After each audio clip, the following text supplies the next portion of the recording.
Welcome to the Run for God Run Club, where you will find God in a runner's space. Welcome to the Run for God Run Club. This is your one stop each week to be motivated and inspired to get off the couch and onto the running trail where you can, in turn, inspire others to do the same. Let's learn, laugh, and leap into running together, giving God the glory for what we are able to do in His name. Amen. I am your running host, Dean Thompson, and we're coming to you once again from the Upward Sports Studio. Well, we have a treat for you today. You may have heard me talk about this man, or you may have heard him way back in episode 55 of this very podcast. I didn't realize it had been that long. Join me in welcoming Run for God coach, my running partner, and my friend, Darren Lewis.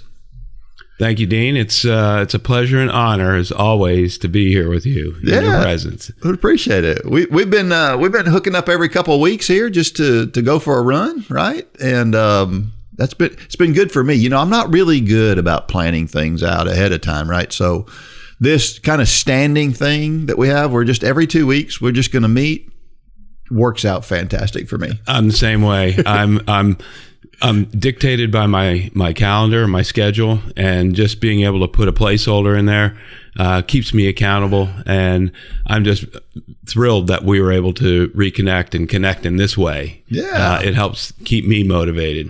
That's good stuff. And you know, I had to go back and look because I cannot believe episode 55 is the last time that I was on here. Yeah, and that was over 3 years ago. It seems like yesterday. I know. I still remember after we were done that you and I went to a Thai restaurant and had lunch with Wendy. Yeah. Like it was, less than a year ago. Yeah. It's hard to believe. Time flies when you're having fun. Absolutely. And when you get, a little bit older. Yeah. Yeah. The accelerator on life seems to get punched a little bit. It does. Well, we had a post of the week. It comes from Pat Park. He said, "The word says, be sure your sins will find you out. On the road today, my old friend Pride came calling and demanded his price. I could reach and try to justify failing today, blaming the heat and humidity, but the fact is, I set myself up for this by overdoing the easy run mileage in the past couple of weeks, on top of driving miles this weekend. My body was just plain tired. The heat played a part, but I was wiped out going into this one. After a warm-up mile, I got 2 miles of a 3-mile tempo done reasonably well, but turned into the third. I just didn't have it. About a quarter of a mile into my body made an agreed and said, "No more, old man." I jogged it out and started the cool down early, then just turned off the watch and walked it home. Many things to take away from this one. I need to start eating a little something before the run, get a little fuel in the tank, get better at hydrating in the heat. Summer is just beginning. But the biggest thing is work the plan as written, not as my pride rewrites it. You are doing well, Pat, Paul might write.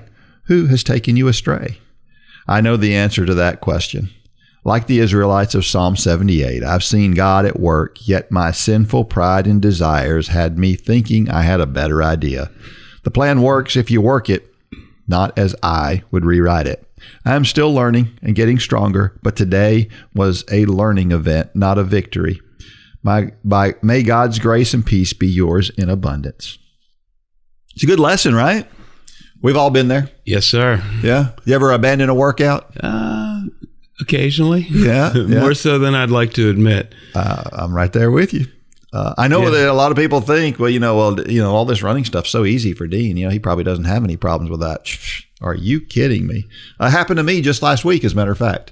The week before last, I went for a tempo run. Same thing Pat was doing here. And I just couldn't do it. And it turns out it was 5:00 in the afternoon. So it was, it was like the heat index was like 100. It was really hot.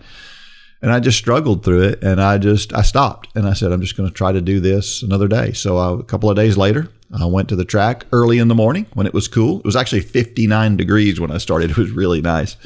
And executed that same workout. So we all do it. we all have that time where we just don't get through it. So I think he was a little too tough on himself here. I would agree. I have a saying that I use in life that I never lose. I either win or I learn. It's good. Yes. Yeah. So I think Pat learned a valuable lesson here. I think we all can take away a valuable lesson if we choose to look at things that way. So don't look at it as a defeat. Look at it as an opportunity to learn something. So as an engineer, I'm very big into continuous improvement models. So there's a model that says it's a PDCA model. So the acronym stands for Plan, Do, Check, Act. But it's a continuous circle that feeds on itself. Yep. And that's what you need. The way you need to look at your training is you'll try things and they'll either work or not work, and then you can tweak accordingly. Yeah. So that's good. Yeah. Engineer's absolutely. Perspective on training. I like it. I like the way he asked this question. What hindered you, right? It's a little bit deeper than what went wrong. You can say, well, what went wrong? But he's saying, well, we kind of know what went wrong, but what was the problem in my mind? What was the problem with me that caused the problem? And I just kind of like that. But the thing is here, he didn't do it. It's not a bad thing. He got through 2 of 3 miles, which is actually better than a lot of folks would never get off the couch and get out there to start with. Absolutely. Right? So getting out there to start with when you know you're tired, when you know it's going to be hard, when you know you're going to struggle, when you know it's hot, is really hard. But Pat got out there and gave it a shot. And for that, I mean, that's a small victory right there. Absolutely. So to me, it's like asking God, what are you trying to teach me? Yeah. Rather than, why is this happening to me? Mm-hmm. Or even worse, why are you doing this to me, God? So it's looking at the same situation, but flipping it around and looking at it through a different lens. Yeah. So I did this through all of COVID. And as everybody was just feeling beaten down, I just kept going back to God and saying, Lord, what are you trying to teach me through all of this? Because he's always teaching us as long as we're receptive to learning. That's right. Good way to look at it. Yeah. He mentions eating something before he runs. That may or may not be a big difference. I see a lot of people blame their food a lot of times for things. Now, again, that may be the problem. It could be an issue, but for a lot of us, that's not usually the issue. That you can be pretty depleted, but it's, again, just be careful. I guess what I'm saying is don't be careful not to blame what you're eating and your fueling for everything. I see a lot of people who that's always their answer. I had a bad race. It's the fueling. I had a bad training run. It's the fueling. It's always the fueling. And a lot of times it's not our fueling. It's in our head, or it's in our legs, or it's just the circumstances, or it could be a lot of things. But for a lot of people, that's the default, is to blame what you're eating. And you got to be careful with that. That's all I'm saying. No, I can relate to what Pat was saying here, because I'm guilty of it as well. Now, keep in mind, you don't want to eat a large cheeseburger. Do you know what I eat before I run? What's that? Nothing. Ever. I never eat before I run. So when you say it's because I didn't eat. Now, if you hadn't eaten for 12 hours, okay, and now I'm going to buy it. But not just missing. I like to run without eating. If I run in the morning, I will not eat before I run. I will not. I'm the same way. If I go to a race, I don't eat before I run a race. The only races that I eat before I race is a marathon, because it's so long. If I'm running a 10K, I'm not eating. If I'm running a half marathon, I'm not eating before I run, because I want to be empty. So I don't think that what you eat right before you run has an impact, unless you're out there for a while. If you're out there for a while, then it does. But you're not getting to the bottom of your glycogen stores. So how is what you eat making any difference in your run? True. Right?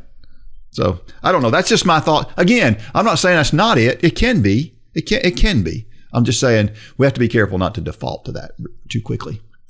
I go back and put my engineer hat on again. Yeah. Plan, do, check, act. Yeah. So think about, fueling should be part of your overall fitness strategy. It should be. So, but not necessarily what you eat immediately before you go out for a run. Well, and I'm going to share a circumstance where it did matter in Dean's thoughts. So stay tuned for that. Okay. But anyway, we can be a little too hard on ourselves too when we don't finish a workout. Sometimes. I wanted to bring something else up. Yeah. You had mentioned that we hadn't been together and done a podcast since episode 55.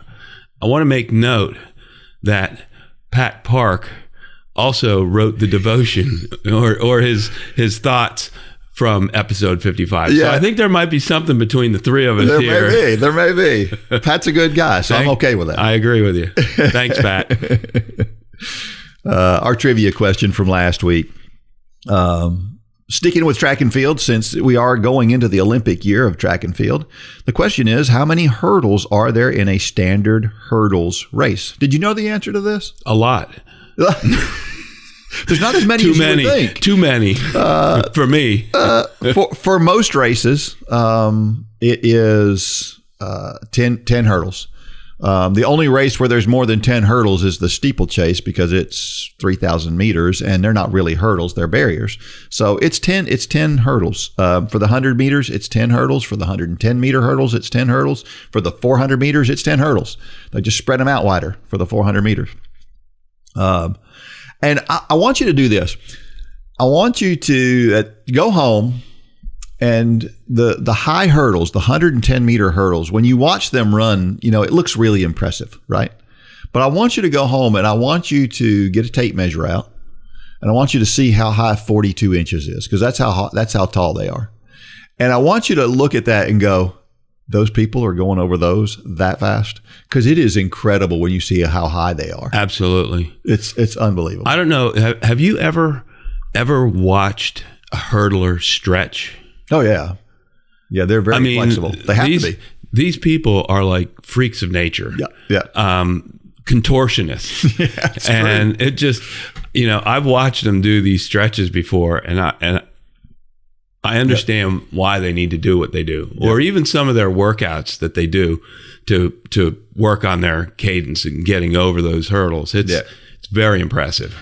Yeah, I think hurdlers are one of the least appreciated for what they do, one of the least appreciated about how hard it is. Now, for the 400 meter hurdles, the hurdles are much lower, and that's not nearly as technically difficult as those short hurdle, the shorter race, the high hurdles, they call them. For women in the 100 meter hurdles, it's 33 inches. So there's 9 inches shorter. Of course, women on average are shorter than men. And so it's still just as daunting for them. For the 400 meters, the men... Are they 9 inches shorter on average than men? They're not that much shorter, no. I'm just wondering, degree of difficulty, what's harder for a man to get over a 42 inch or a woman to get over a 33 inch? I thought the same thing. And honestly, from my standpoint, I feel like the 42 inch for men seems like it's harder. But I don't know. The difference between the men's high hurdle and the men's 400 meter hurdles, for the 400 meter hurdles, they run 36 inches, so it's 6 inches shorter. Yeah. For women, it's 30 inches in the 400 meter hurdles, so it's only 3 inches shorter. So I don't know. It's an interesting thought. Now, there are some off-distance races. You've probably heard, if you know anything about high school racing, a lot of them do 300-meter hurdle races. All they do there is the hurdles are basically set up the same way. They just cut out 100 meters and they cut out 2 hurdles, so there's only 8 hurdles. So that when they go to college, it's a similar race. It's just 100 meters longer, 2 more hurdles, and the race is 100 meters longer. I kind of wish they still have. There's a race called the Shuttle Hurdle Relay. Have you ever heard of that? No. It is the coolest thing to watch. I'm intrigued. The way that it works is you set the 2 teams up. Yeah, it takes 4 lanes just for 2 teams to compete against each other because they run hurdles in opposite directions. So when the gun goes off, the hurdler, and typically it's 100 meters, 110 meters. It's one of those distances that is one of the shorter. They can be as short as 60 meters, but they'll run the hurdles, and then when they cross the finish line, their next person on their relay starts their race. Go in the opposite direction. And then when they finish, the next one. So then there's 4, because that's what relay races have, 4 individuals. So you go back and forth twice with 4 different people. It's a lot of fun to watch, and it's different. Are they the high hurdles? Yes. Okay. Yes. Okay. Yeah. Even more challenging. Yeah. Yeah. It's pretty cool. Have you ever done it? I have never done it. No, I've never done sprint hurdles because, well, I don't know that I'm coordinated enough. I don't need to jump over things. I've told the story on here before about dislocating ribs jumping over a fence one time. So I probably should refrain from, although I do the steeplechase. But the steeplechase barriers are 36 inches high. So they're 6 inches shorter than those high hurdles are. And of course, don't forget there's a 60-meter hurdles race indoors. Only has 5 hurdles. So that's the indoor distance for the hurdles. The cool thing about those 36-inch hurdles that are barriers that I have to jump over to do the steeplechase is that when I turn 60, which is not next year, but the year after, my barrier goes down to 30 inches. I get to jump the women's height, and the race is only 2,000 meters instead of 3,000 meters. I can't wait. Oh, you'll be able to clear those without having to. Do you jump on top of the barrier and then try to jump over the water? Yeah. For the water jump, you do. Yeah. Now, some of the professionals in the steeplechase, they'll hurdle that barrier with the water on it. They'll miss it completely, and they just go, and they're running so fast that their momentum takes them deep into that water, so they don't land in the deep part of the water. But I don't know. It's fun. I don't know. Cool. When I was reading over this week's podcast, I had to go and Google epic steeplechase failures. And you saw some. Oh my word! Yeah. I was gonna send it to you last night, but there are some very, very classic falls that you see. The worst one that I saw was a guy actually fell before he got to the barrier. And he face planted into the barrier, and then he rolled through it, and then 4 or 5 guys fell on top of him as he was laying on the ground, and it was ugly. I felt for the poor man. It's tough because those barriers don't move. It's not like hurdles. You know, if a hurdler hits a hurdle, the hurdle falls over. Right. The barriers, they don't move. Actually, I saw one guy knock the top of the barrier off. Oh, well, that just is a badly made barrier, I guess. Yeah. But, I had a girl that was doing the steeplechase for me in college when I was a college coach. And it was a really, really crowded race. It was Emory in Atlanta, and just really, really crowded out there. And so I was standing on the end of the track opposite from the water jump. And she came around. She was in good position, right about where we wanted her to be. And when they came back around, she wasn't where I thought she should be. And then just, a few seconds later, here she comes, and she is soaking wet. She had taken a dive into the water jump, but she got back out and finished her race. Maybe she wanted to cool off a little bit. I guess so. How deep is the water pit? I think it's 24 inches. Is it that deep? Well, it's that deep at the right in front of the barrier, right. But it slants up all the way to like 15 feet out, I think is how far out it goes. Yeah, some of the guys that I saw that tripped and actually did a face plant into the water. I mean, it looked like their whole body got completely drenched. Oh, yeah, you can get underwater there for sure. Funny. Upward Sports equips churches to run self-sustaining sports ministries in their communities. Whether you're a sports fanatic or on staff at a church, Upward Sports will give you all the tools you need to run a first-class sports ministry that allows you to reach families in your community. Upward Sports offers basketball, soccer, flag football, cheerleading, volleyball, baseball, and softball through league and camp offerings. At Upward Sports, we want to help your church make a difference and give you increased opportunities to share the gospel. Learn more today at upward.org. That's upward.org.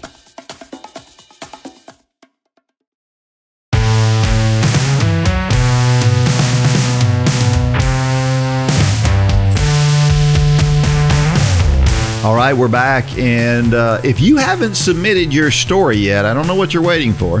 Darren is going to share his story or another one of his stories.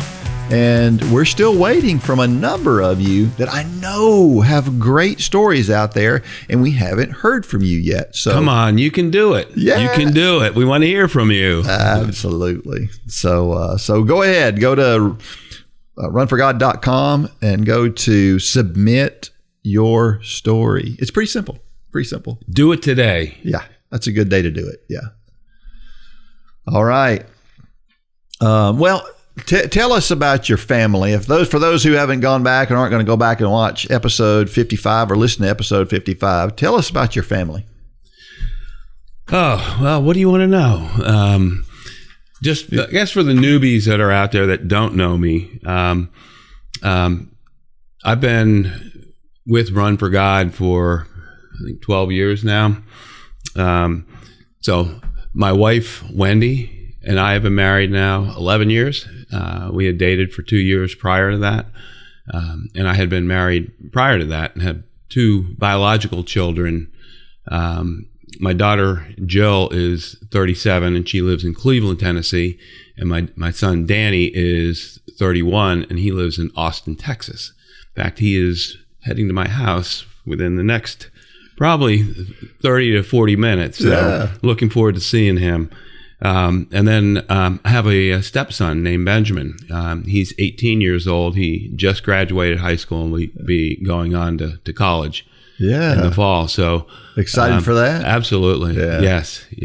Yeah, very cool. So, well, and now you're older than I am, right? Well, no, I talk about being old all the time, but then now you're older than I am.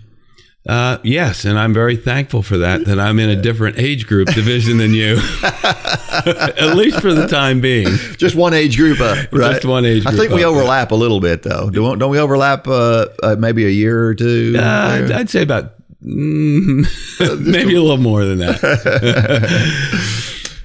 So what makes you keep running as you get older? Well, I enjoy the benefits that I receive from running, both the mental, the physical, and the spiritual well-being that I get from it. And it just, my family history, medical family history, the males in my father's side of the family had all died of some type of coronary disease. Starting at the age of 48 through my dad made it to 74. So I'm going to do whatever I can do to help prevent that from happening. Smart. Well, and you've had some setbacks with your health here recently. We don't need to go into all of those, but how hard is it to keep things going when when it gets hard when you have issues? And one of the issues that you had was one that makes it hard to run. Yeah. Yes. So how do you keep going through all of that? It's difficult. It really is, especially when you're used to running. And I had some goals for myself 3-4 years ago that I was trying to get through. One was to break 20 minutes on a 5K. And I've gotten within about 8 seconds of that. And then some other goals as far as some distance running.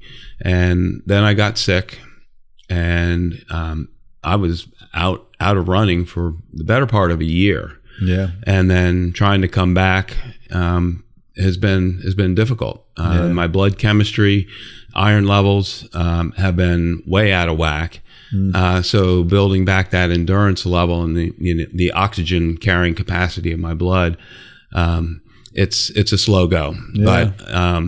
But it's getting better. It's getting better, absolutely. And thanks, you're helping to motivate me on our biweekly runs. So good.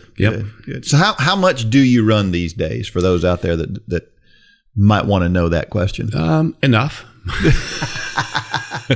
You run 3 or 4 days a week? I try to get out 4 days a week. 4 days a week. And right now I'm probably around 20 miles a week, roughly. Good. So I'm getting back to, back in 2022, I was probably 25, 30 miles a week, roughly.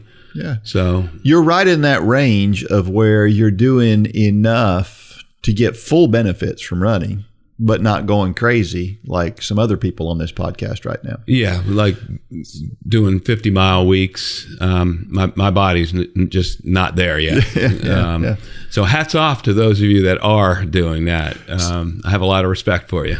So are you still working on that goal of sub 20, or do you have different goals now? I have different goals. Okay. So that would be nice, but one of the things that I learned through the health issues that I had was God was trying to get my attention, and he helped me to refocus on things that really mattered. So He'll do that. it's funny how that works, right? As long as you're willing to listen. Yeah. But I think my priorities may have been a little out of whack as I was chasing some of those goals.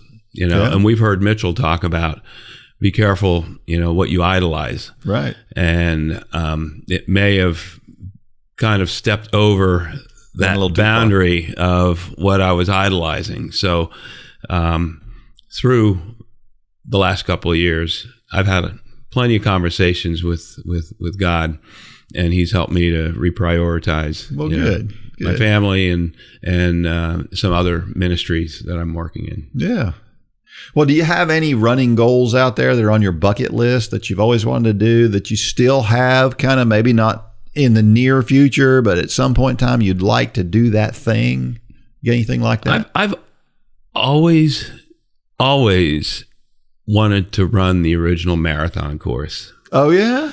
So in Greece? Yes, absolutely. Okay. So that's one thing that I would like to do before He calls me home. That is a cool bucket list item. Yeah. I've heard it's a tough course. Yeah. But to be able to just retrace the steps of Phidippides, it'd be awesome. That would be really cool. All right. Well, we're bringing back the church model, as we call it. Mitchell and I talked about it a little bit last week on the podcast. But kind of tell everybody, just in a real brief, what is the church model, and tell people why they want to be an instructor. Well, first of all, I'm very excited, and I'm really glad that you guys were listening when Wendy and I came to visit Upwards last summer, and we had kind of a brainstorming session about integrating Run for God with Upward Sports. Mm-hmm. And if you remember, I was really advocating hard for the church model. Mm-hmm. And just to let you know, no offense to the virtual model that Run for God and Upward Running has been utilizing for the last several years, but I kept the church model going at my church. Mm-hmm. Because it's that good. It is that good. Yeah. And I am a huge advocate for it. But essentially, it's about connection. Mm-hmm. So each of us have the opportunity to be an instructor. We don't have to necessarily rely on Dean and Mitchell to provide that level of instruction. Mm-hmm. We can lead the class, a local class in our churches, where we have the ability to face-to-face connect with people. Mm-hmm. And that's the element that I just love. Yeah. Being able to connect with people in a very personal format. And for me, having done some classes myself, there is nothing better than having somebody in your class who's so doubtful they can't do this, they can't do that, and then they do it, and you had some little part to play in that. That's better than an Olympic medal to me, right? It's absolutely just fantastic. Absolutely. I used to think finishing my first marathon was one of the greatest accomplishments in my running life. I was really, really proud of that moment until I became an instructor and I watched a whole class of people, half of whom had never run a 5K before, and watching their faces as they came across that finish line. Yeah. That was just... It's incredible. Hands down, it blew the marathon out of the water. Yeah. So very fulfilling. Well, I hope more people will take that up this next year. Next year is going to be the perfect time to start a whole bunch of new classes. And so if you've thought about it, pray about it some more, and find some direction, and get ready to start that church mod. Start a class in your church, and you will be so blessed. I promise you. And Mitchell and you have given the resources to make it about as easy as possible. Yeah. It's like following a cookbook. Yeah. So hats off to you guys. Well, thank you. And Holly and Gay. We don't want to forget them. For sure. Because they're the ones that really hold this team The up. glue. Yeah. They're the foundation. They're like this. They're shouldering you guys. That's it. Yeah. All right. Well, you have written a story for this week, and we're going to let you just kind of read over this story. It's an awesome story. It's called "It's Never Too Late." Well, thank you, Dean. So have you ever given thought to what your purpose in life is? Earlier this past month, I was attending a decoration memorial service with my family. As I walked through the cemetery, I noticed a common thread on all of the tombstones. A tiny dash that separates the birth date from the death date. We do not choose to be born, nor do we choose our parents or the country of our birth, for that matter. What we can choose, however, is how we live our lives. This is what the dash represents. This is your life, and this is your story. And the greatest aspect of this is that each of us gets to choose every word, sentence, paragraph, and chapter we write. It's your choice, so choose wisely. So I'm not sure about you, but personally, I do not wish to live my life with any regrets. Regret is an emotion of wishing one had made a different decision in the past because the consequences were unfavorable. God has bestowed upon each of us this gift called free will, both a blessing and a curse, all wrapped up together. With free will, we have choices to make each and every day. Those choices determine the trajectory in your life. And all of those life choices are connected. You see, your present will someday be your past, which shows up in your future. Let me repeat. Your present will someday be your past, which shows up in your future. Go back, think about that. It all connects. Trust me. Again, choose wisely. Sometimes one choice not only changes the direction of our lives, but that of many, many others. Some that are close to us, some that we may never even know. So is there something new in your life that you've ever wanted to try? Taking a class for fun? Yes, you can do that. Play an instrument? I don't know. Mitchell? Dean? We talked about that. I heard about that. Start a business? How about running? What are you waiting for? Remember, you are writing your life story. You can do it. Human nature tells me that you really don't want to regret not doing that thing you dreamed of. I dropped an informal poll on the Run Club Facebook page the other day, and would you believe that 98 of you started running after the age of 40? Many of the responses included many marathon distances and overcoming significant health challenges. I think that deserves both a pause and a round of applause. It's never too late. Countless people have launched their careers, businesses, or have overcome insurmountable obstacles in later years. Colonel Sanders launched his Kentucky Fried Chicken franchise at age 65. Samuel L. Jackson landed his breakthrough acting role at age 46. Mary Kay Ash started her cosmetics company at age 45 after facing gender discrimination throughout her career. Let us not forget the father of many nations, Abraham. Abraham was 100 years old, and his wife Sarah was 90 when they conceived Isaac. Did I mention Moses in this group of quote-unquote late bloomers? The prophet Moses was 80 when God called him to lead the Israelites out of captivity. I say all of this as a reminder to us that it is never too late in life to try new things, to challenge ourselves, and to get out of our comfort zones so we can experience everything God wants for us. I, Jesus, came that they, you, may have life and have it abundantly. John 10:10. How about repentance and salvation? Are they ever too late?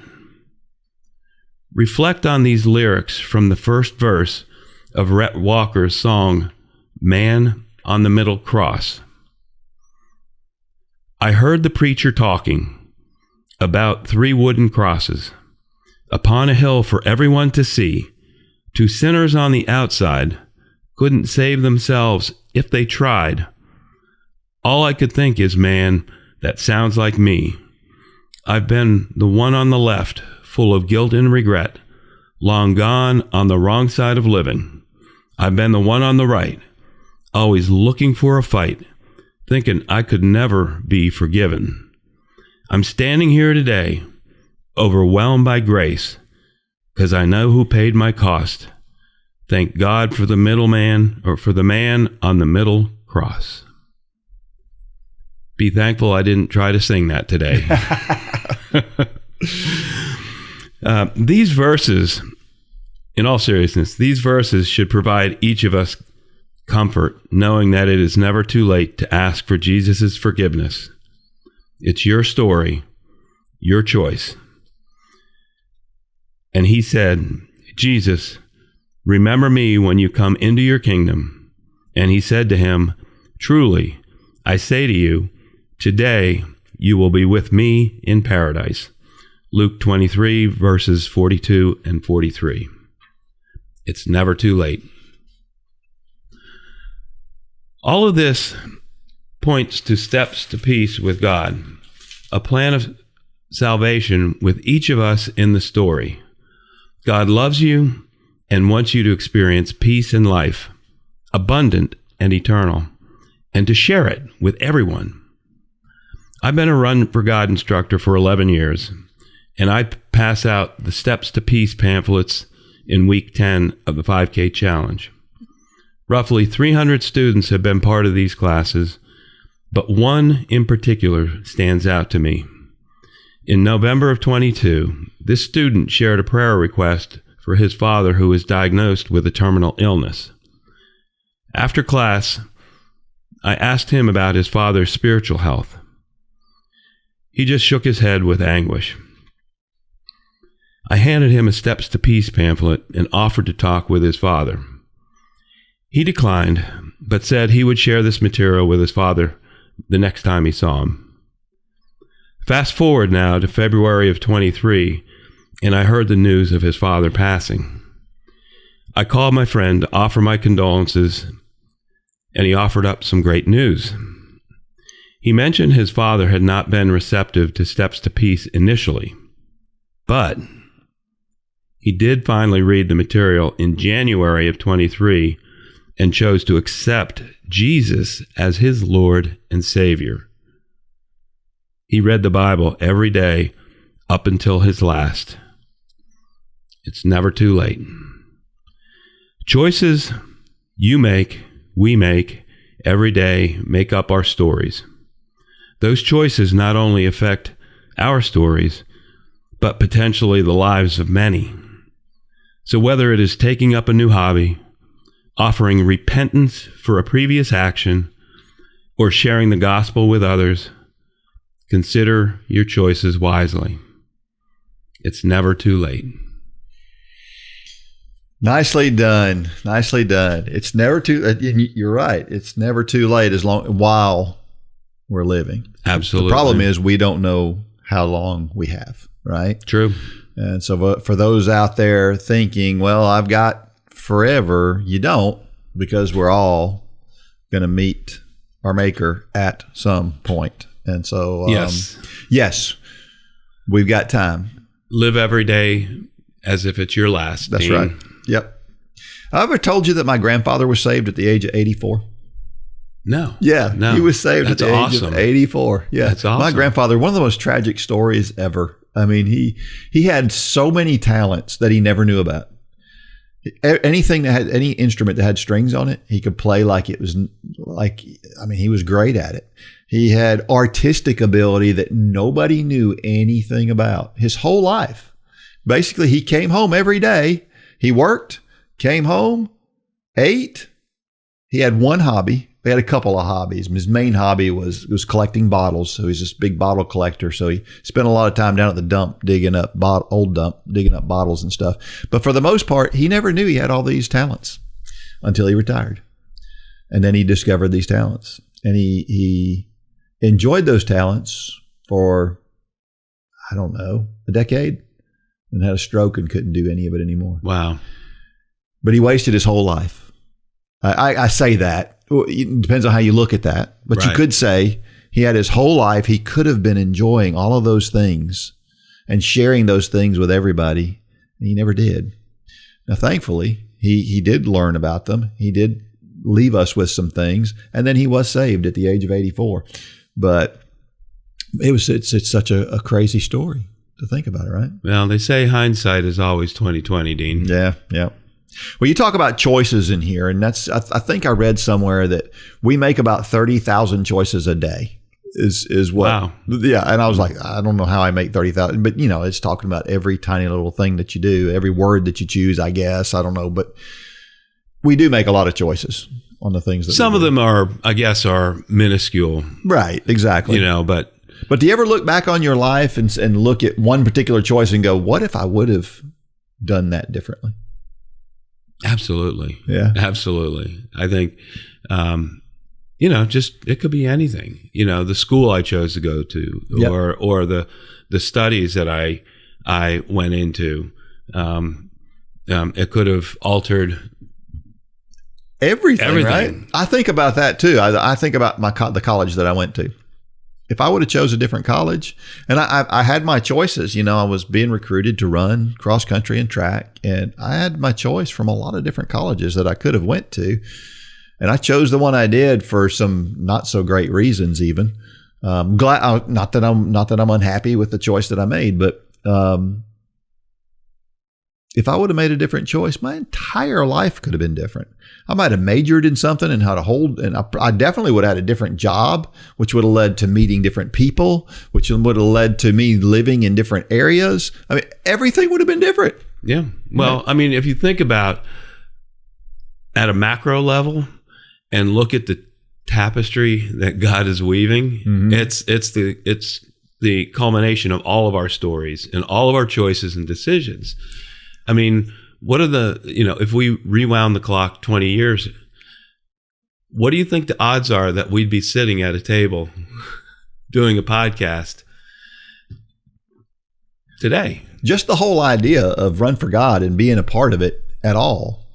When I look back at my life, I mean, if somebody would have told me this is what I'd be doing, as part of my living, I'd be like, what? No, that'll never happen. It's crazy. Well, I grew up in the northeast part of the United States in Pennsylvania, and I've worked in the pharmaceutical industry my entire career. And that whole area is kind of the nucleus for the pharmaceutical industry. Yeah. So to think that I would have even entertained taking a job in Southeast Tennessee and moving my whole family down here 20 years ago was crazy. Yeah. Yeah. But here I am, and it was the best decision I ever made. And I think part of it is because of how God worked in my life and kind of got me back on track. Yeah. And pointed me in the right direction and said, son, I need you paying attention to me more so than chasing these other things. Yeah. And I'm very thankful for that.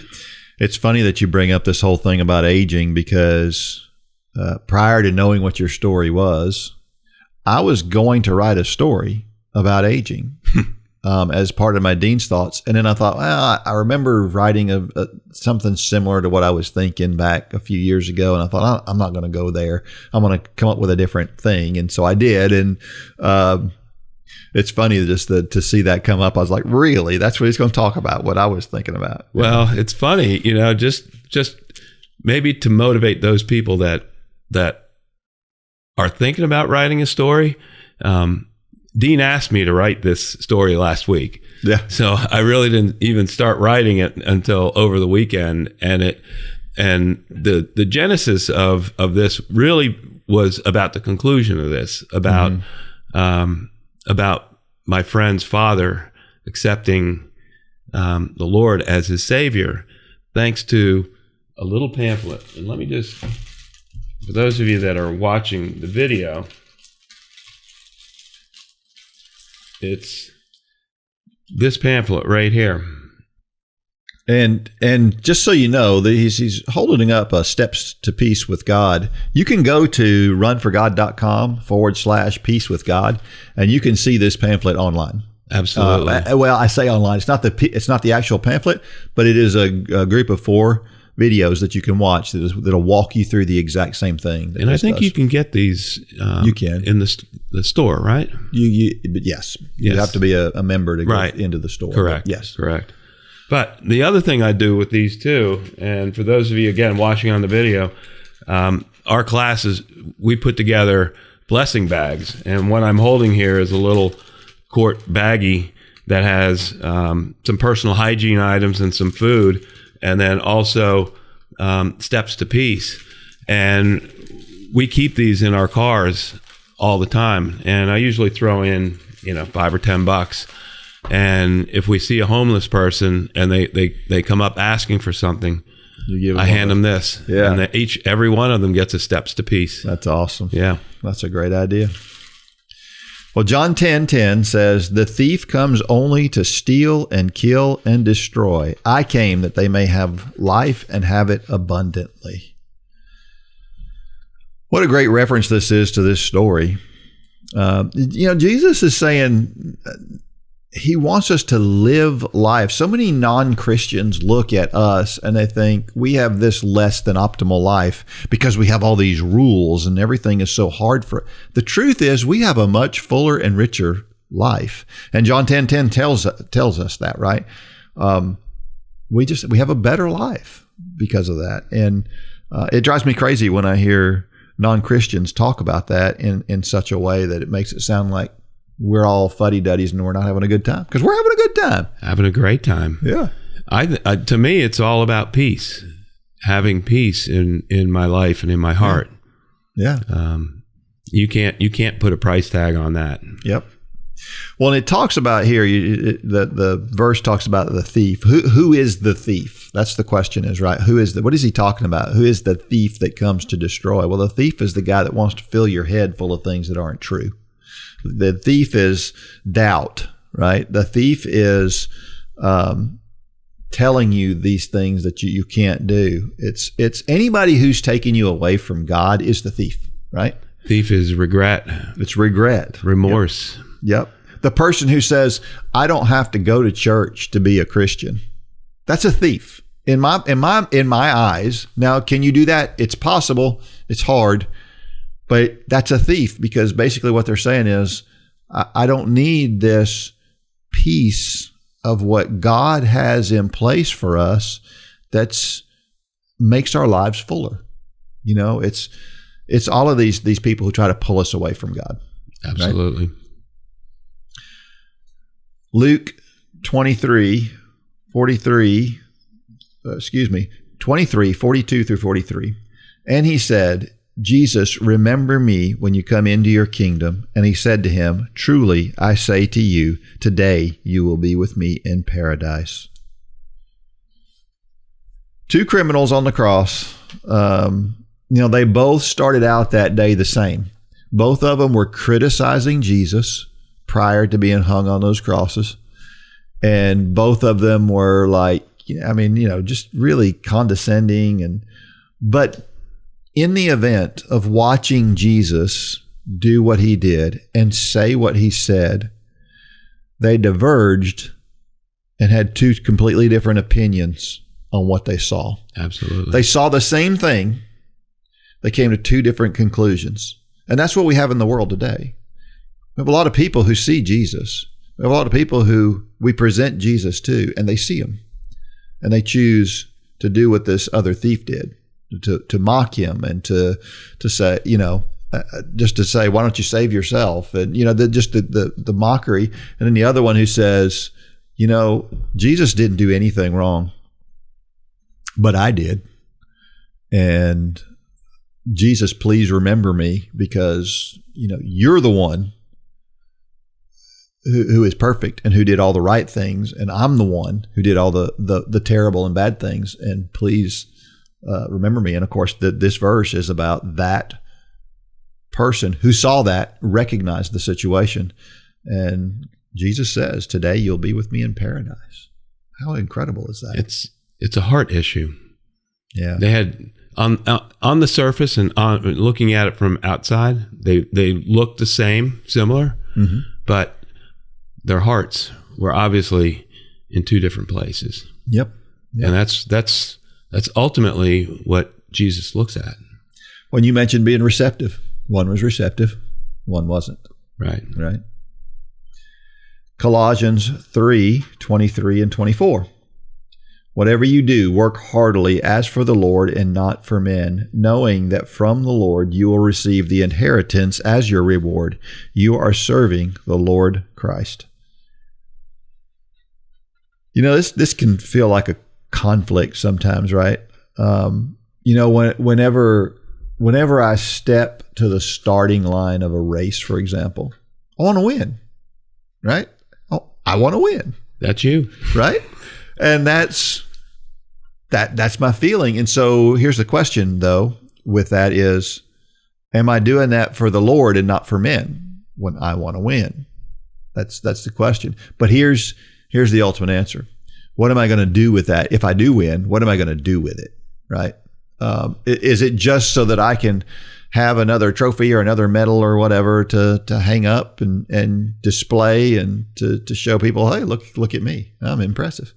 Or is it so that I gain a bigger platform to be able to talk to more people about what Jesus has done in my life? And I like to think that's what I want to do. I want to be able to have a bigger platform to say, look, let me show you what Jesus has done for me.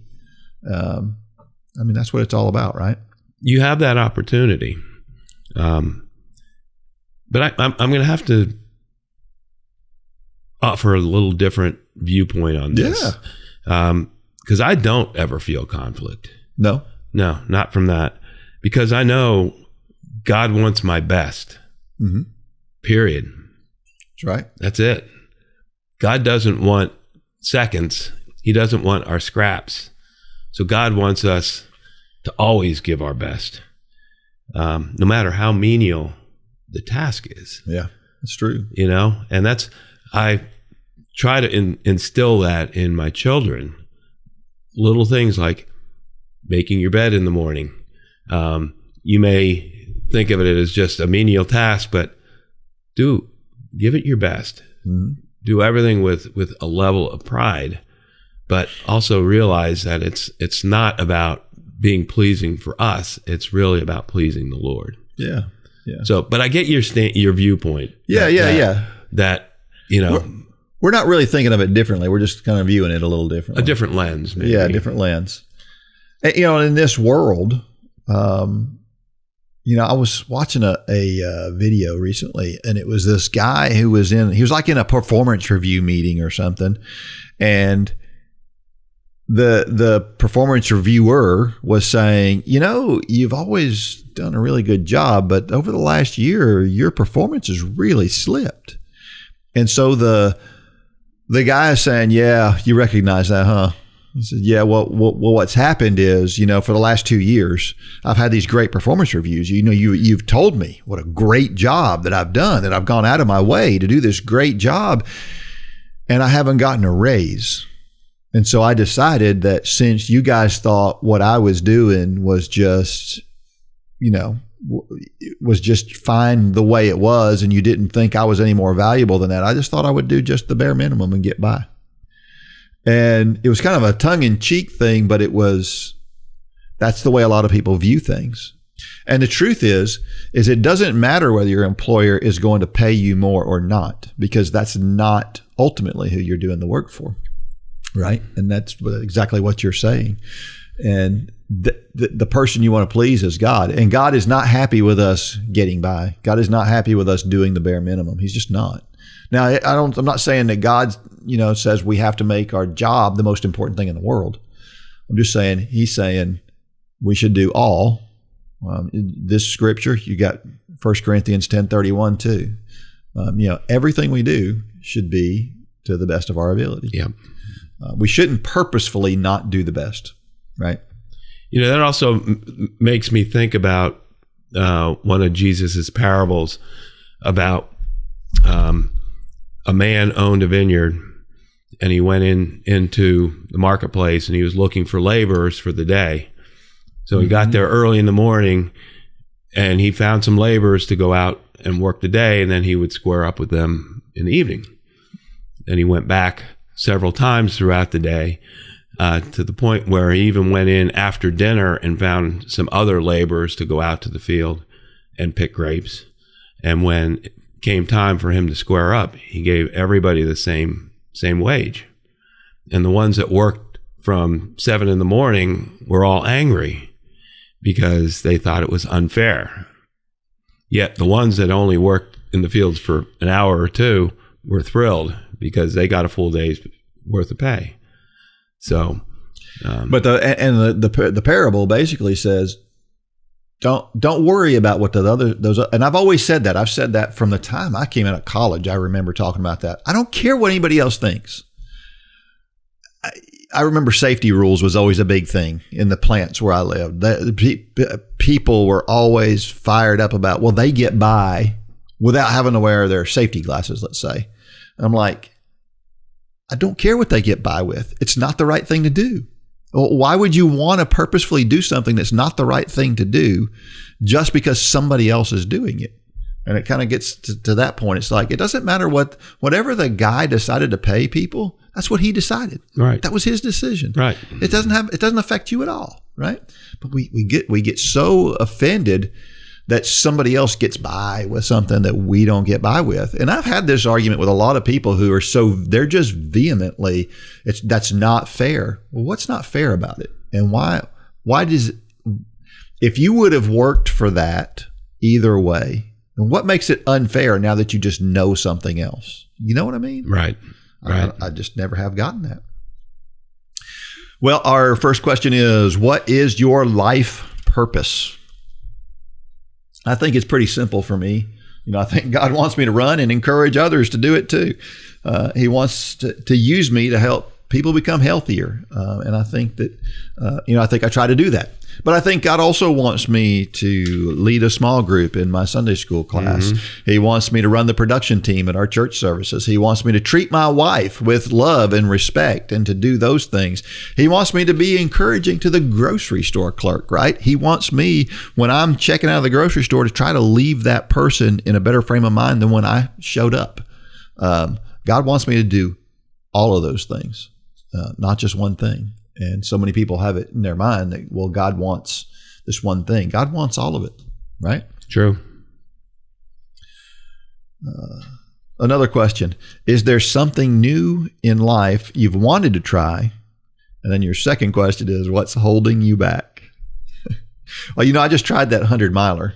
Why did I try it? Because I was looking and I saw the race.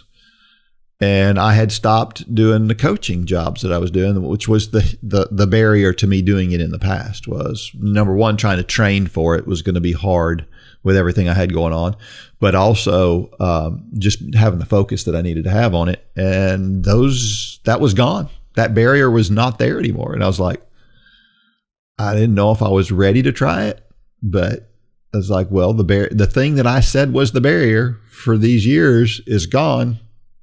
I better sign up. And so I did. Pretty simple. When you get to the point you don't have an excuse anymore, you got to pull the trigger. Well, I was a little surprised to hear how little you had trained for it. Yeah. But then again, you're our chief running officer, and sometimes I wonder, are you altogether up there? So That's, well, tongue in cheek. I'm just kidding. Yeah. I was motivated by that, actually. Yeah. That you were willing to step out, and you had faith that you could do it, and that God would carry you through it. Yeah. Yeah. And it didn't work out great this year, but I learned a whole bunch of stuff that I probably would have learned ahead of time had I thought about this longer. But that's okay. It's okay. I like learning things that way. You either win or you learn, Dean. That's right. That's right. Last question. Have you ever talked someone through the plan of salvation? And if not, what's holding you back? I would answer that question and say I have, but not as much as I should. This goes back to a discussion I had with a friend of mine one time. You may have heard this, but I think it's a good illustration. If you were out on a run one day and you saw somebody, maybe they can't see and they can't hear, and they're walking right in the middle of the road, and there are cars that are coming. And if that guy continues to walk in the middle of the road, he's going to get hit by a car. What would you do? Well, you'd run up to that guy and you'd pull him out of the road and you'd get him away from the danger. Right. Yet, we see people walking in the road every day. Because if you're headed for eternal separation from God or hell, then you're walking in the middle of the road. And if we're not doing something about it, we are watching them walk in the middle of the road knowingly, and we're not going to pull them out of the road. When I look at that and I think about it in those terms, man, it breaks my heart to see what a failure I am sometimes in sharing Christ with people. You ever thought about it that way? Absolutely. And what hinders you? Yeah, that's the question. That's the $1 million question. It is, right? And very often it's things like, well, I don't have time right now. I don't know that person well enough. They'll think I'm crazy if I just bring this up out of the blue. He and I don't see eye to eye on a lot of stuff. So trying to persuade him in something where we don't see eye to eye on anything else I'm not gonna be able to persuade him on this. But none of that matters. None of that matters, right? I mean, we should still be sharing Christ with people regardless of any of those factors.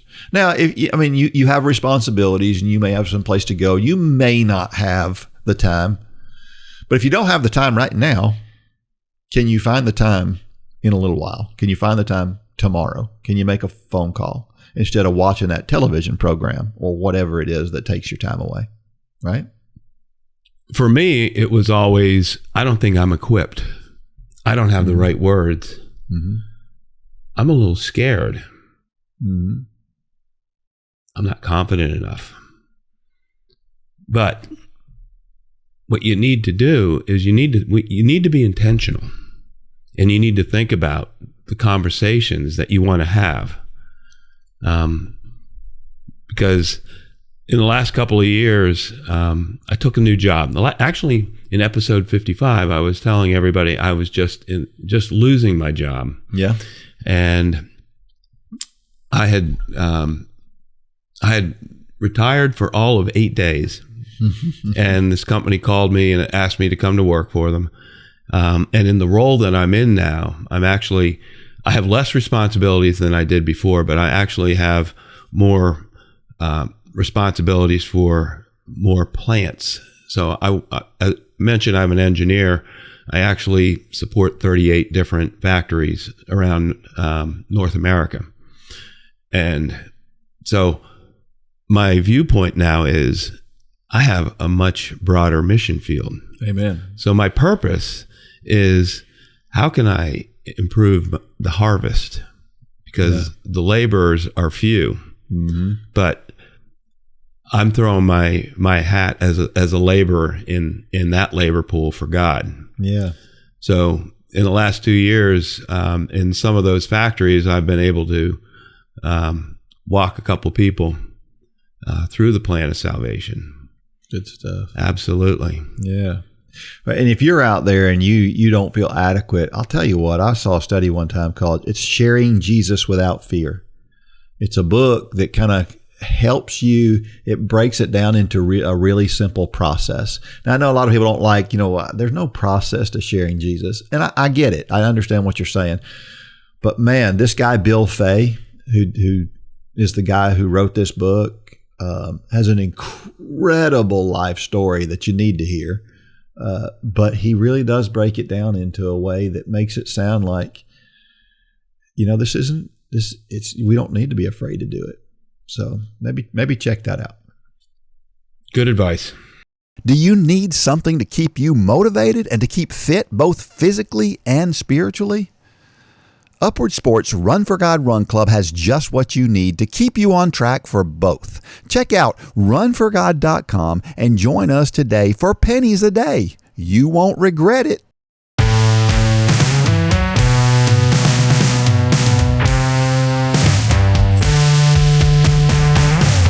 Well, here's a sad story, but it brings up questions for me. We've had 26 Kenyans that have been suspended for doping in the past few weeks. Ronix Kipruto, who was the 10K road world record holder, was banned for 6 years. And apparently the way these things work, and the way that it worked in Ronix's case, is they look at what they call an athlete passport. And in this athlete passport, you have certain things checked in your body, certain biological markers that are checked periodically. And when those things go out of whack, they realize they didn't catch you with the drugs, but it's drugs that would have caused this other blood work to go out of whack. And so that's how they caught him. And apparently he says he didn't do it. They say, this whole extensive process and they're sure that he has. Anyway, bottom line is, here's my question. Kenya is going crazy with suspending people for drugs. They seem to be the only nation doing it. Is it because there are a bunch of people in Kenya who are taking drugs, or is it because they're the only ones taking the issue seriously at this point? Because they've spent millions on trying to make sure they catch people.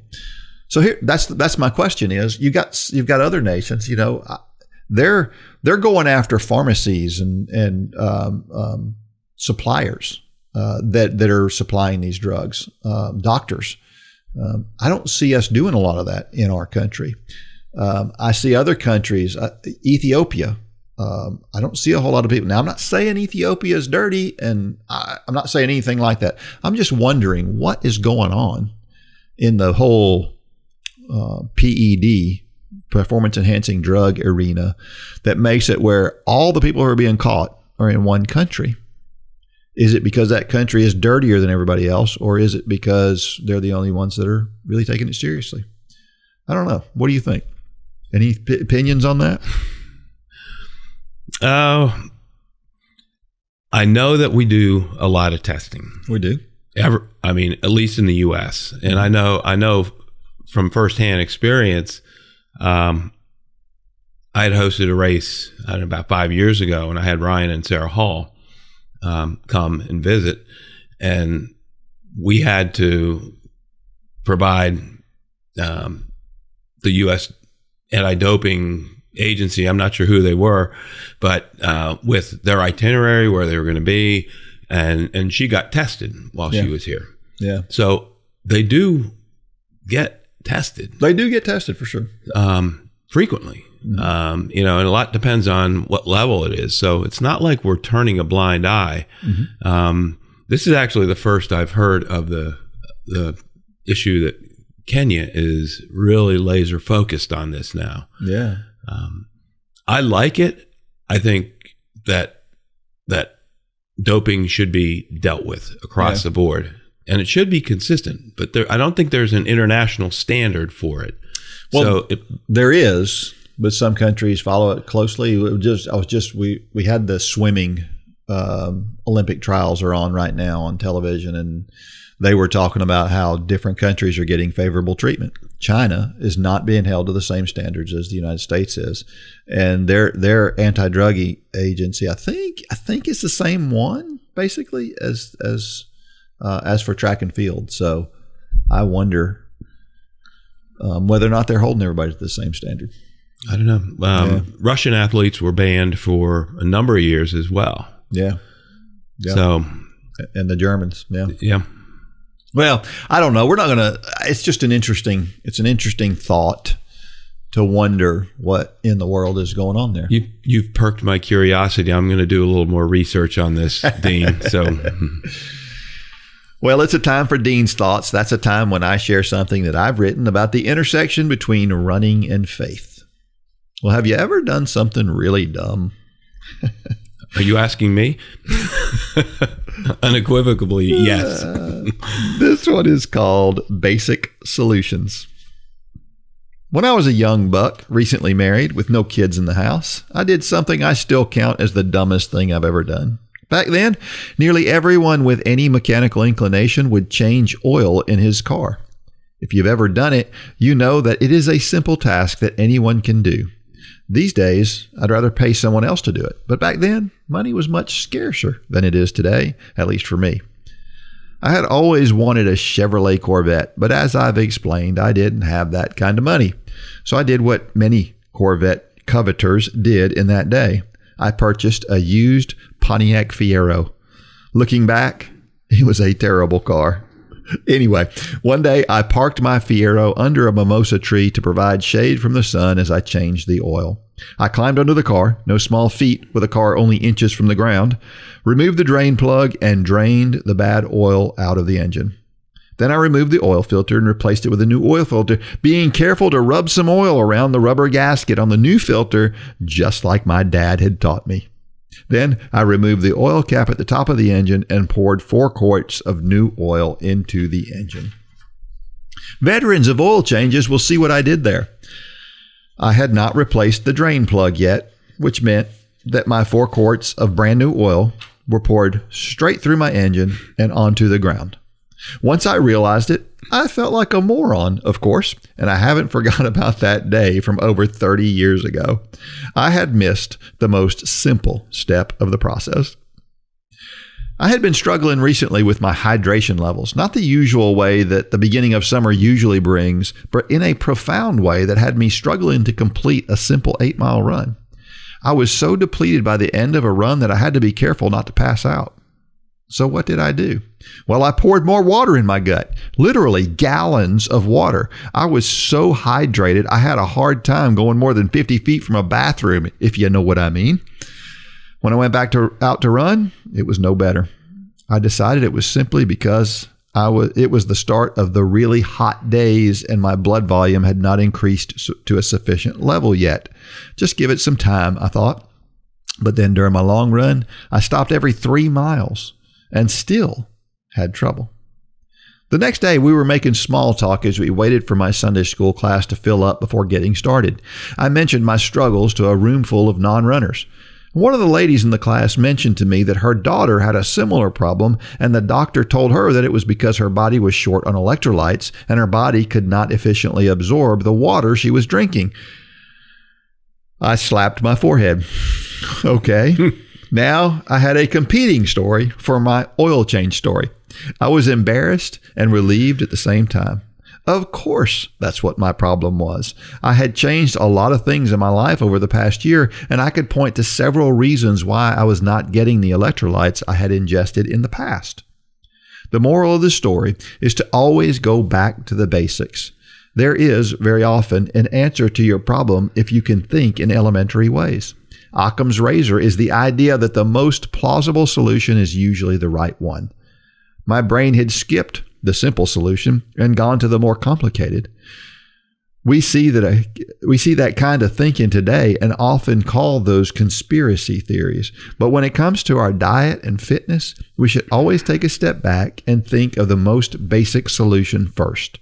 Are you having trouble with tightness in your quads? Are you skipping your stretching after you run? That may be the answer. What are you struggling with? Look to the simple answer first. Remember Naaman from the book of 2 Kings? He had leprosy and was sent to Elisha to be healed. Elisha didn't even come out of the house and told him through a messenger to go to the Jordan River and wash himself 7 times, and his leprosy would be healed. As you may remember, Naaman gets angry at Elisha because he had many much nicer rivers where he came from that he could have washed himself in. Why would washing in the Jordan River do the trick? But a servant of Naaman said to him, "My father, if the prophet had told you to do something great, would you not have done it? How much more then when he says to you, 'Wash and be clean'?" Naaman takes his advice, and he is healed of his leprosy. It was the simple thing. We shouldn't complicate things that are not complicated. Our salvation is a really simple thing. Many people pass on the idea of salvation because they cannot believe that it is that simple. They also can't believe that God simply used real men to write His word, and they can't believe that a loving God would allow people to be sent to hell. But as simple as those things are, they are all true. If you're struggling with your running, try the most basic solution first. Maybe the reason you can't run in the heat is simply because you keep saying you can't run in the heat. And if you struggle with the simplicity of who God is, read the words of the Bible. It really is that simple. Have you ever done anything like that? Poured some oil on the ground that... I'd rather not say. I'm pleading the fifth on that. I have done that before too, by the way. And that doesn't even, that cracks the top 10 of one of the most embarrassing things that I've done. But, there's other things, when I was young and a young buck, as you refer to it, I think about going out with my buddies and going to a rock quarry that we had never been to before and climbing up on top of the cliff and just diving head first into the waters that I knew nothing about. Oh, that's great. Yeah. Fortunately, I'm still here to live about it. But, there's other stories that have turned tragic. Yeah. Yeah. Well, I see people all the time struggling with simple things. I mentioned stretching. Yep. Tightness in your quads is not going to heal itself if you're not going to stretch. It's just not going to, it doesn't work that way, right? We have to do something about it. And it's a basic thing, but I think very often we miss that most simple thing. And I think the thing we miss most often in running is how our brain works. We very often miss the fact that it's just because I don't believe it. I think the example that I'll use that I kind of used in here is running in the heat. I was just conversing with somebody just a couple of weeks ago that said, I can't run in temperatures of over 80 degrees. And of course, my thought is, well, no, you can't, not with that attitude. But how many millions of people in the world run in temperatures above 80 degrees, right? To say you can't do it is just, it's preposterous. It's ridiculous. What you're saying is, I don't want to go through the difficulty of running in heat over 80 degrees is what it means. But I hear it all the time. You may not be able to run as fast. None of us can. The intensity level, or maybe you need to cut back on your mileage a little bit, but it's like anything. It's, again, engineer Darren kicking in the plan, do, check, act. You adjust. Yep. And you find something that works. But, that to me has been a big learning for me over the last 10 years. I used to always just to love to run first thing in the morning. But guess what? Your races usually are in the morning, but I've also had races that took place in the afternoon or the evenings. Yeah. Or I was involved with some relay races that had you running anywhere over the course of a 36, 48 hour time period. Yeah. So you had to learn to run, at different times of the day under different temperature conditions. Yeah. So how do you affect change? Is you train for it. Yeah. Yeah. But you have to get your brain aligned first. That's absolutely right. Yeah. And I could tell story after story of athletes who I coached who they have these limitations in their brains of things they can or can't accomplish. And I I've been able to break through a lot of them and get them to believe. I had a girl just a few years ago who was struggling. She had tons of speed. I knew she could run a good 800 meters, but she had never run a very fast 800 meter race. And I worked on her so hard for an entire season. We finally got her to break through. She actually broke the conference record in the 800 meters by the end of the year.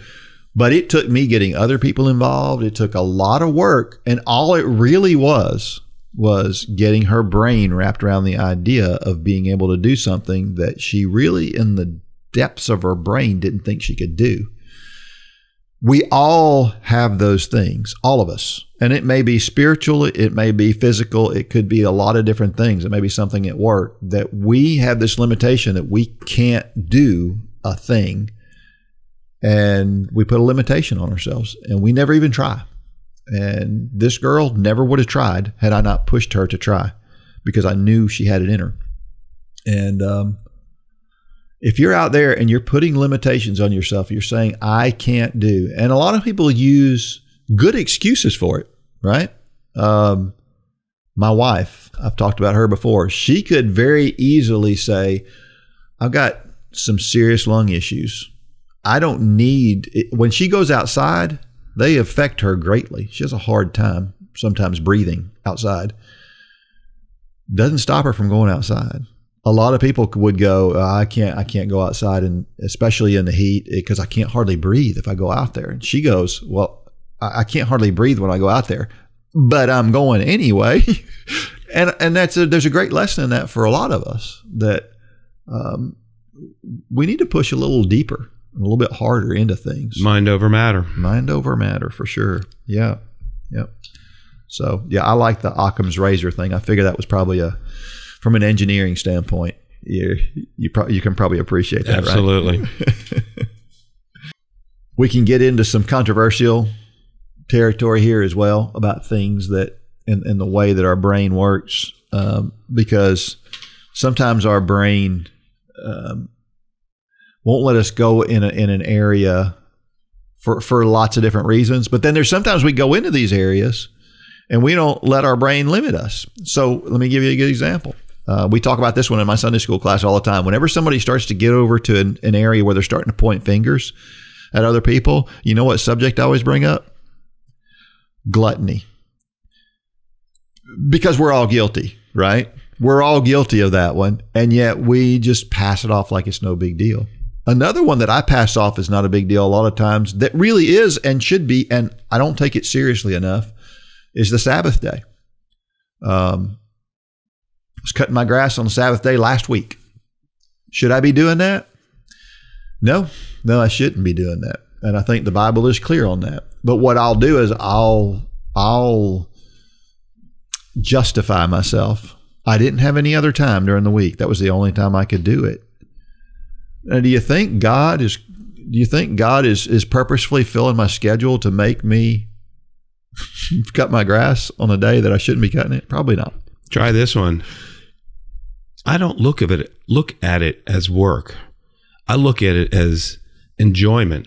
Yeah. Doing gardening and yard work. Yeah. So I justify it in my mind that it's okay. Yeah. But in my heart of hearts, I know, I shouldn't be doing this. Yeah. Yeah. When we were in New Jersey, the hospital my father was in, they had a special elevator, had one elevator for Orthodox Jewish people. You know what that's about? No.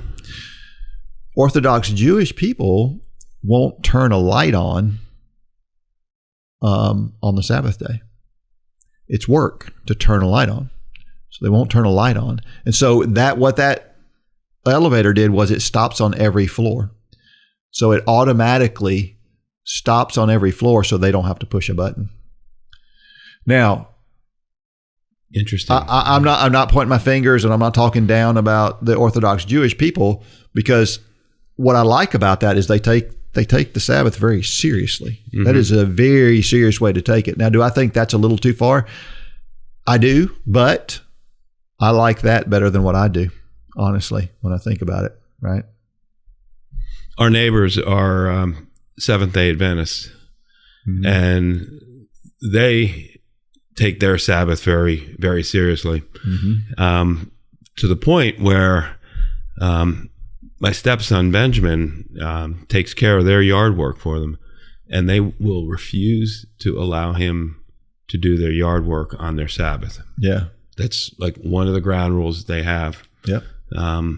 So not only do they apply it to themselves, but also to other people doing work for them. Yeah. And the truth about this issue is, I'm just using this as an example. Mm-hmm. There are lots of examples that we could use, but are we complicating things that aren't really complicated? That's the question. Usually. It's a core competency for mankind, isn't it? I think you're right. Have you always wanted to read through the entire Bible but never found the time to do it? Well, let me do it for you.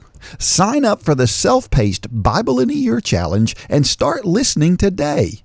Every day, I read a few chapters of the Bible and give you running or walking tips and encouraging quotes. You must be a Run Club member for access to this exciting challenge. So, if you're not a member, sign up today and get started. If you are a member, what are you waiting for?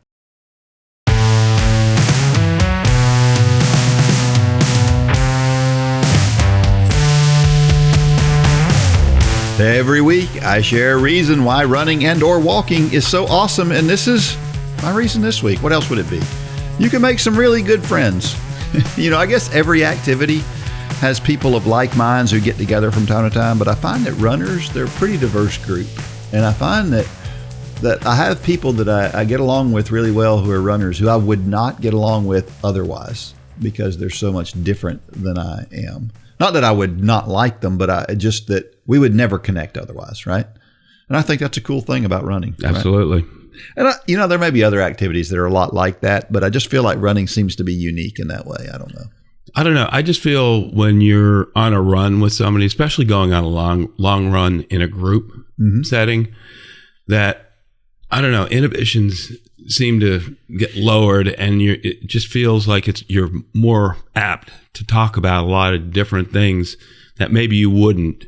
But you've got this commonality of the pain and torture, maybe, that you're putting yourself through. I think you're right. That you develop this camaraderie. I think you're right. That's it's really a special bond. It is. Yep. It is. Well, do you watch professional track and field? Like, will you watch any of the Olympic trials? Absolutely. Yes, okay. I do. I don't watch it regularly, but I do get feeds. So I stay up with kind of what's going on. Like, I'll get stuff on the Diamond League meets and some of the world events that are going on, and good. And I follow some of the athletes. Not all the athletes, but some of the athletes. Yeah.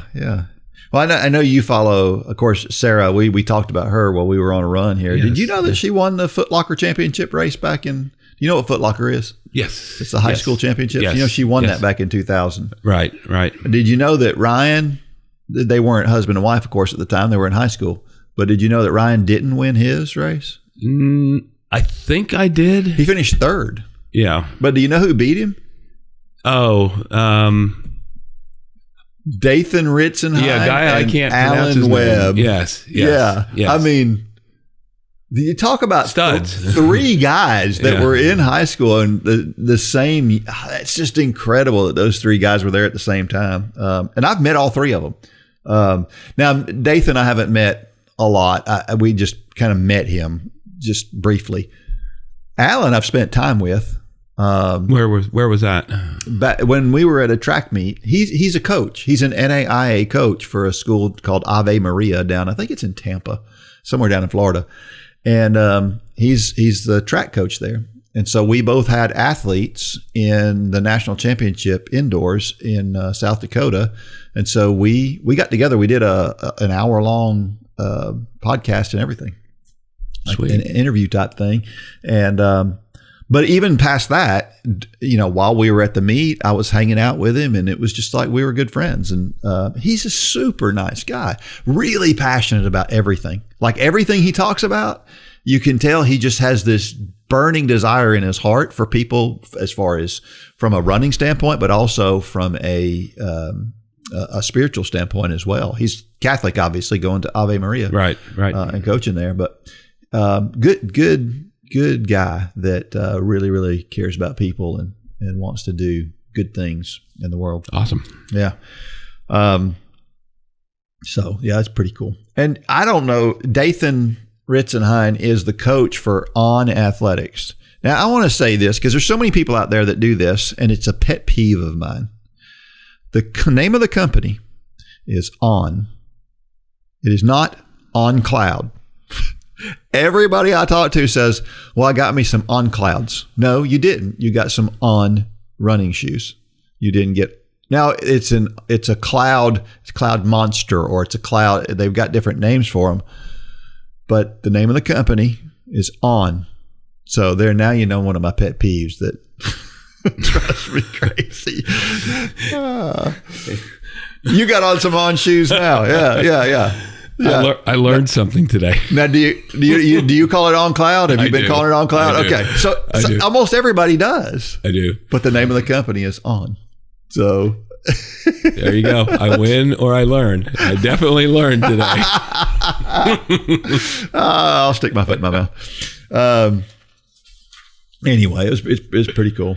We have the Olympic trials. They're going on like almost in between the time we record this and the time it comes out will be almost the entire Olympic trials. So I'm really looking forward to that. We're going to do except the Olympic trials. We will have done a podcast in between though, because Co and I are going to do an Olympic trials preview and then a post-Olympic trials podcast for that. We've both already gone through and picked first through third place in every running event. So I can't wait to hear. Yeah, we got that coming. Well, by the time this comes out, it will already have aired. So yeah, pretty cool. I love talking running with Co. He's a lot of fun.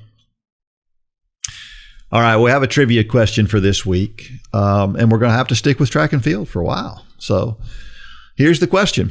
What is the longest event contested on the track?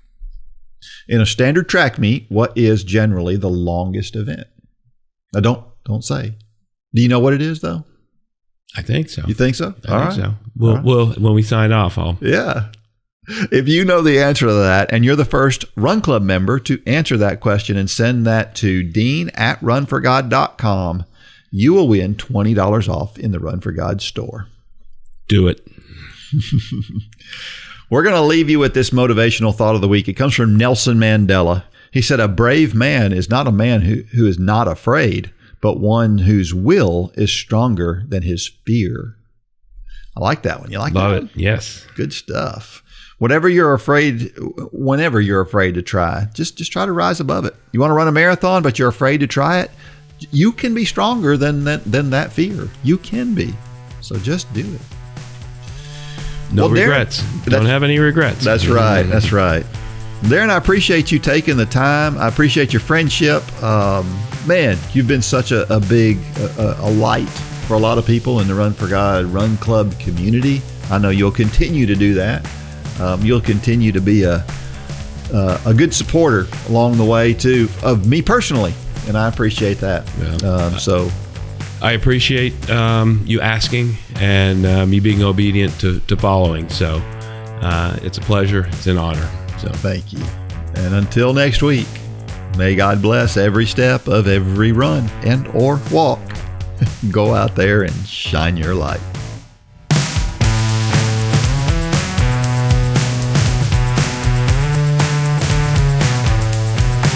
For more information about the Run for God ministry, go to runforgod.com. If you have questions about your salvation, click on the Peace with God tab. There's nothing more important. Thanks for joining us today.